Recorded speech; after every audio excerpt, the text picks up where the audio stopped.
Coming up on today's San Francisco 49ers Report, we're going to take a look at some 49ers minicamp winners and losers.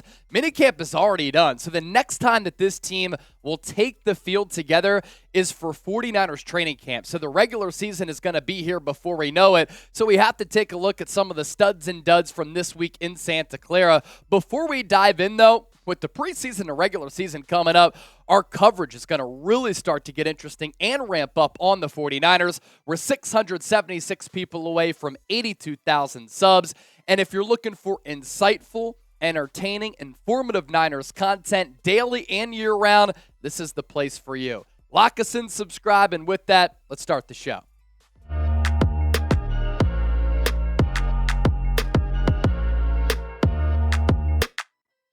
Today's San Francisco 49ers Report is presented by Rhone. For all of the faithful out there, you can get 20% off and use the code CHATSPORTS for that deal to apply at rhone.com/chatsports. The summer is right around the corner. Weather's starting to heat up. I'm wearing their Rhone commuter polo right now. You've seen me wear their Rhone button-up. All of their products, absolutely fantastic. And if you're trying to spice up your wardrobe for the summertime, the answer is Rhone. Men's closets were due for a radical reinvention, and Rhone stepped up to the challenge. Their commuter collection, the most comfortable, breathable, flexible set of products known to man. They have the world's most comfortable pants, dress shirts, quarter zips, and polos. And what I love about Rhone is their versatility. It's the quality of the products. It's the breathability of the fabric, but also how stretchy they are. I'm done kind of wearing cotton these days because it's just not comfortable. And with Rhone, you can go from hitting the golf course to your drive to work, to hosting shows here at Chat Sports. Shoot, if you want to look spicy for date night, you can do that with Rhone as well. It's time to feel confident without the hassle, and with Rhone's wrinkle release technology,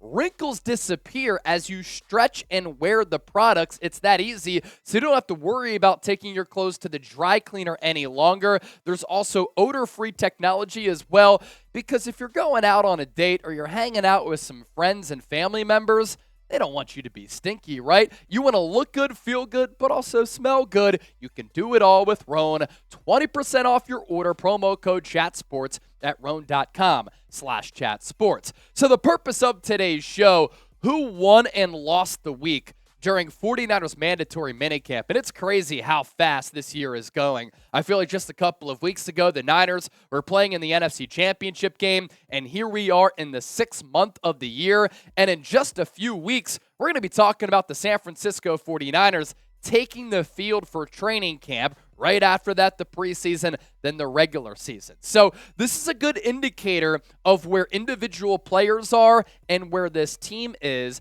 and it gives you some insight as to what some of the positional battles are. One of those is RB2 behind Christian McCaffrey, who we're also going to talk about on today's show. And Jordan Mason is a 49ers minicamp winner because Elijah Mitchell, once again banged up, participating on the sideline, not on the field, and Mason took advantage of his opportunities, really stood out during minicamp this week at the SAP Performance Center. He was RB2 with Elijah Mitchell sidelined again, and what was really impressive about Mason, he displayed something in mandatory minicamp that we didn't see at all really last year, and that's catching the football out of the backfield. This is an interesting development here. We got a peek of what Mason is capable of from weeks 11 to 14 back in 2022 when he showed some physicality with how he ran. He had some getaway speed like he displayed against Seattle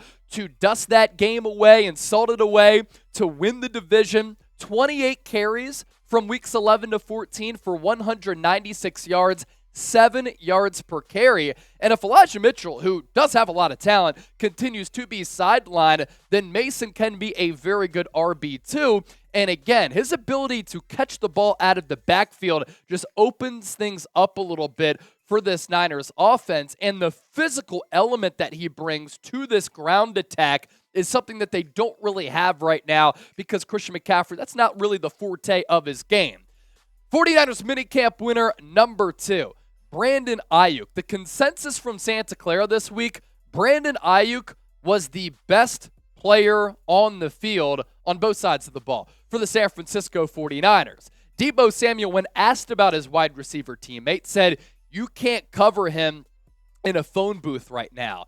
That's how difficult he is to guard. And then the day after that, Deommodore Lenoir, when asked about Aiyuk and covering him, and keep in mind, Lenoir went to Oregon, Aiyuk, Arizona State. Lenoir had said, our battles go all the way back to college, so he's seen the development take place from Aiyuk and called him a top 5 wide receiver in the NFL. Aiyuk himself said, I'm about to take off, and it looks as though his teammates are noticing that jump once again. He's already gotten better. All 3 years that he's been in the NFL, heading into year 4 where he's setting himself up hopefully for a big payday. Aiyuk, he was balling out.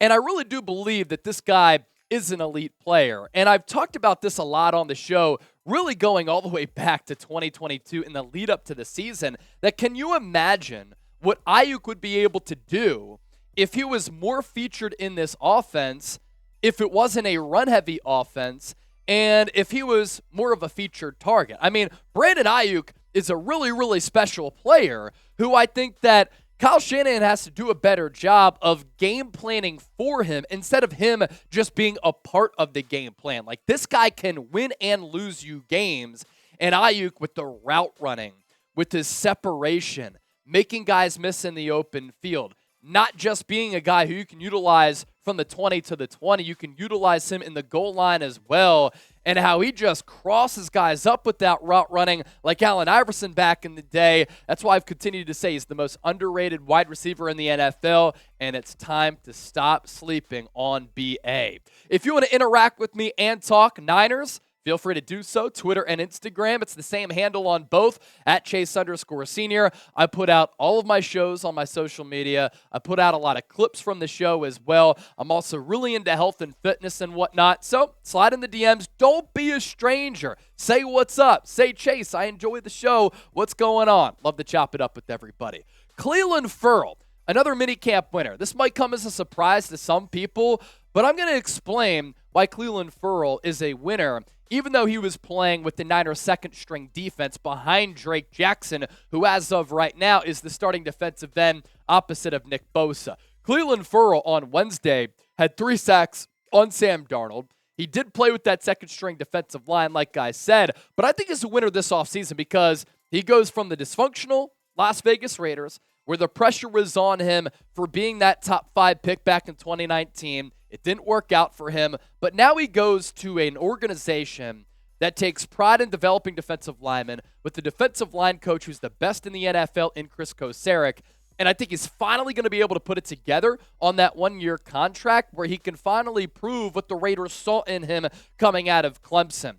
I'm not sure if he's going to start, if he's going to be a backup, but you look at what some of the defensive linemen have done on this team over the last couple of years who were cost-controlled assets at a minimal price tag. Arden Key, Charles Omenihu, Samson Ebukam. I think Clelin Ferrell could fit into that category next. Jordan Willis, another one of those guys as well. Do want to ask you this question. Have some fun with it. And it certainly shows off your age a little bit in the demographic here on the show. Your favorite 49er as a kid. Who was it? Drop me a name down below in the comment section. Ji'Ayir Brown. From the moment he was drafted, Ji'Ayir Brown has impressed everybody. From the coaching staff to his teammates. This is a player who I loved at Penn State. I used to cover that program when I was working in Pennsylvania for a television station.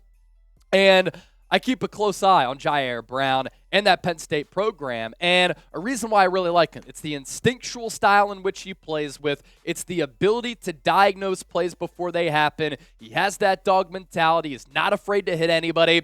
And he kind of baits quarterbacks into making mistakes. That's why over the last couple of years, among all safeties in college football, he led them in interceptions 2 years in a row combined.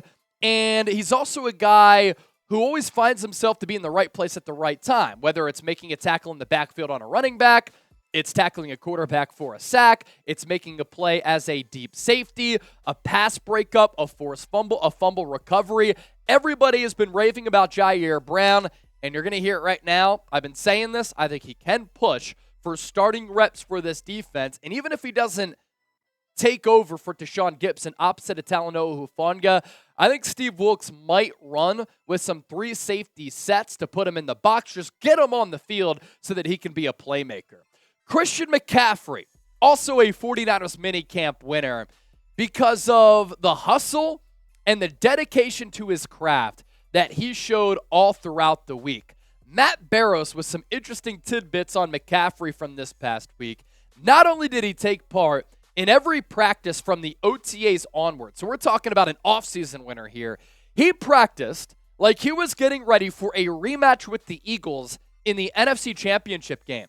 According to fellow tailback Jordan Mason, at one point Kyle Shanahan told McCaffrey that he had done enough, that it was okay for him to sit out the rest of the session, and Christian McCaffrey told Jordan Mason, I'm not going to sit out because this gives me an opportunity to work on my skill set, because when we go on this upcoming 40-day break, I'm not going to get a chance to do that. We're talking about a guy who was a first-team All-Pro one year, a second-team All-Pro another year.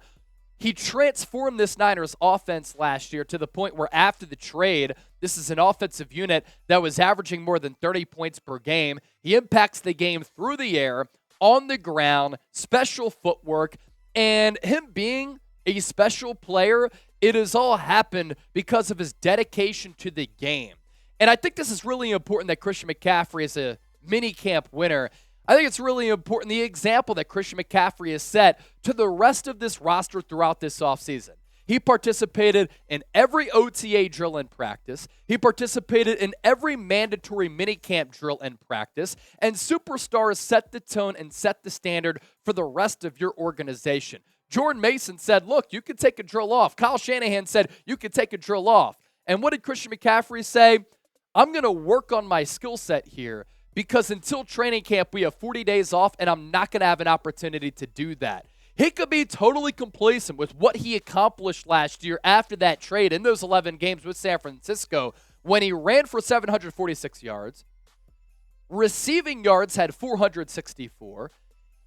He ran for 6 touchdowns. He caught 4 more of them. My man even threw a touchdown. He was often utilized as a running back and as a slot wide receiver, but this is what the greats do.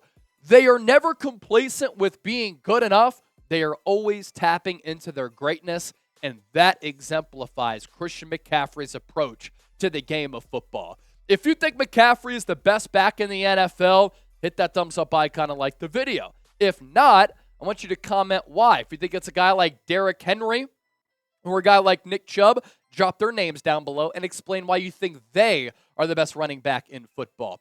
To the quarterback conversation here, Jack Hammer does a good job of covering the Niners. Make sure you give him a follow. Jack Hammer _NFL. He charted the throws for all of the quarterbacks in OTAs and in minicamp, and here are the final tallies. 49ers quarterbacks through 2 open OTA practices and 2-day minicamp. Trey Lance, 35 of 55, 6 drops, 3 red zone touchdowns, 1 interception. It did go to Kerry Hyder, who made a fantastic play. Shout out to him. And then Sam Darnold, 38 of 53, 6 drops, 2 red zone touchdowns. And then Brandon Allen, 18 of 28. He really struggled on Wednesday. 49ers quarterbacks through full team periods, through 2 open OTA practices and 2-day minicamp. Trey Lance, 12 of 21, 2 drops and a pick. Sam Darnold, 11 of 19, 2 drops. And Brandon Allen, 6 of 13, 1 drop. I continue to harp on Trey Lance's accuracy because the lack of accuracy for Trey Lance is the biggest thing that's holding him back. And we could talk about the skill set all we want. 6'4", 225, rocket arm, can make any throw on the field. That's great. And the splash plays are awesome. You have to be consistent with your accuracy in this league because if you miss the layups and the easy throws, you will not see the field. You could be like Michael Vick and uncork an 80-yard bomb, but Michael Vick struggled in terms of longevity in this league and consistency because he couldn't do the little things. So while Trey Lance has a polarizing skill set, he needs to become a more accurate quarterback, and if he doesn't, that's why he won't see the field for the San Francisco 49ers, and that's why this coaching staff is impressed with Brock Purdy because he's accurate and on time and rhythmic with his throws. 2 rookie UDFAs to watch before we get to our losers. Deshaun Jameson, who played defensive back at Texas. The 49ers released a video of a couple of pass breakups from him. He really impressed with his ball skills. Went to Texas, 5-year player. And then Spencer Wagee, I believe is how you pronounce his last name, a defensive end out of North Dakota State. He's been turning heads as well. And this is something that I've heard, but also a guy like Larry Krueger, who does a good job of covering the Niners, hosts a show on 95.7 The Game, has his own YouTube channel, really insightful, informative, and smart with his football analysis. He used to be a scout in this league, and he really likes him as well. 2 rookie UDFAs to watch out for. 49ers minicamp losers. Danny Gray. Danny Gray has some eye-popping plays and some long receiving touchdowns, like a couple that he had from Trey Lance last year in the preseason, minicamp, OTAs, training camp. And he did the same this OTA session and minicamp session as well. The problem with Danny Gray, he's way too inconsistent, dropped too many footballs. It's just like accuracy or the lack thereof with the quarterback. You can make some crazy, insane plays on the football field. If you're not consistent, you're not going to see the field as a quarterback. And if you're dropping balls, the coaching staff can't count on you to be a consistent wide receiver who can consistently produce, move the chains, and make plays. You can catch that 80-yard bomb, right? But if you're dropping gimmies, you're not going to see the football field. Danny Gray, got to improve your hands because I like the speed element to your game. Brandon Allen. After everybody was raving about him, Kyle Shanahan even said he was really, really impressed. He was really bad during Wednesday's session, so he goes down as a loser. And Javon Kinlaw did not participate in minicamp. He was on the sideline. Given his injury history, the Niners already declined his 5th-year option. Everybody's raving about the shape that he's in. I don't care about the shape that he's in. I want to see him on the damn football field, and he hasn't been on the football field enough for the San Francisco 49ers, and that's why they declined that 5th-year option. I think this is last year with the Niners. When he's on the field, when he's healthy, he does have some ability, but those knee issues continue to really bother him, and that was the deal at South Carolina. It's translated to the NFL level. It looks as though he's en route to being a bust as a first-round pick in 2020. And then Elijah Mitchell.